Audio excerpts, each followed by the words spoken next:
শিশু কিশোরদের ভালোর পথে আনতে খেলার বিকল্প নেই। সাভারের বিকেএসপি পাবলিক স্কুল অ্যান্ড কলেজের বার্ষিক ক্রীড়া ও পুরস্কার বিতরণ অনুষ্ঠানে এ কথা বলেন বিকেএসপির মহাপরিচালক ব্রিগেডিয়ার জেনারেল মনিরুল ইসলাম।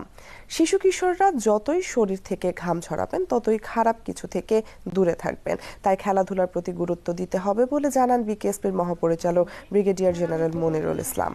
সাভারের বিকেএসপি পাবলিক স্কুল অ্যান্ড কলেজের বার্ষিক ক্রীড়া পুরস্কার বিতরণী অনুষ্ঠানে প্রধান অতিথি হিসাবে ছিলেন তিনি। এর আগে বেলুন উড়িয়ে ও মশাল দৌড়ের মাধ্যমে শুরু হয় ক্রীড়া প্রতিযোগিতা। শিশু কিশোরদের অংশগ্রহণে প্রদর্শিত হয় মনোজ্ঞ ডিসপ্লে, যেখানে গুরুত্ব পায় ৫ অগাস্টের নানা কর্মকাণ্ড।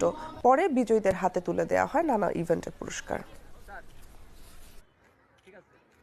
আমাদের ছাত্রছাত্রীরা খেলাধুলার মধ্যে সবসময় জড়িত থাকুক, তাদের খেলাধুলা প্র্যাকটিস করতে গিয়ে ঘাম ঝরা, এবং তাহলে একমাত্র নানা রকম যে বিভিন্ন রকম যে বাজে রকম অনেক রকম বিষয়গুলি রয়ে গিয়েছে সেখান থেকে তারা মুখ ঘুরিয়ে নিয়ে খেলার মাঠেই তারা থাকবে।